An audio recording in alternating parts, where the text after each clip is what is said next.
آج کا افسانہ ہے پھول قبر پر۔ از قلم خدیجہ مہر۔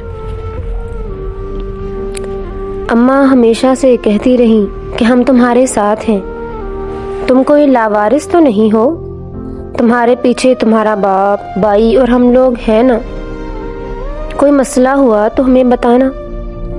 میں بھی انہیں بارہا کہہ چکی تھی کہ ناپسند آدمی کو گلے لگانا بھی ایک بہت بڑا مسئلہ ہے جو آپ خود مجھ پر مسلط کر رہے ہیں۔ ہم مشرقی لڑکیاں بھی نا اپنے بستر تک کے فیصلے خود نہیں کر سکتی، اور پھر تمام عالم ہمیں تقدیر پر یقین کرنے کا درس دینے لگ جاتا ہے۔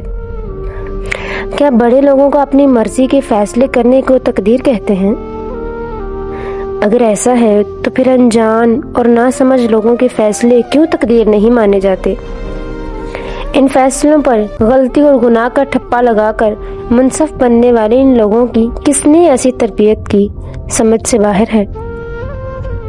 کسی اجنبی کے ساتھ دباؤ میں آ کر شادی قبول کرنے پر دل کس کیفیت سے گزرتا ہے، کتنا درد محسوس ہوتا ہے، جب سانس تنگ ہوتا محسوس ہوتا ہے تو اپنی مہربان ماں کی گود میں جا کر بھی رو نہیں سکتے، کیونکہ اس نے شفقت کی جگہ اپنے رواجوں کے مطابق فیصلے کرنے کو ترجیح دی۔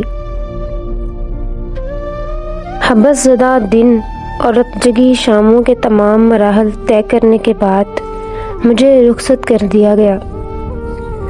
دل سنبھلتا ہی نہ تھا، مگر پتھرائی ہوئی خشک آنکھیں اور سپاٹ چہرہ دیکھ کر سب کو میں مطمئن ہی لگ رہی تھی۔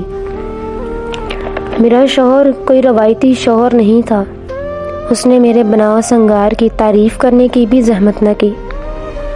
وہ کم بولنے اور کم ہی سننے والا شخص تھا جو اپنے کام سے کام رکھتا۔ مجھے گھر سے فضول باہر نکلنے اور اپنی دوستوں سے ملنے کی اجازت نہ دی، کیونکہ بقول ان کے میں اب شادی شدہ ہوں تو دوستوں کی کیا ضرورت۔ میری پڑھائی بھی روک دی گئی، میں دن بھر گھر کا کام کرتی اور پھر تھک کر سو جاتی۔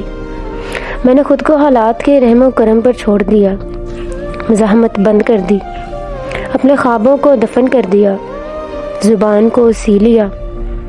تبھی تو میرا شوہر مجھ سے راضی ہے، میری ماں کو فخر ہے کہ میں نے اچھے سے اپنا گھر بسا لیا، مگر کاش وہ یہ بھی جانتے کہ ان کے خوابوں کی تعبیر میں نے اپنے درد سے کی ہے، اور فخر و رضا کے یہ پھول میری قبر پر اگے ہوئے ہیں۔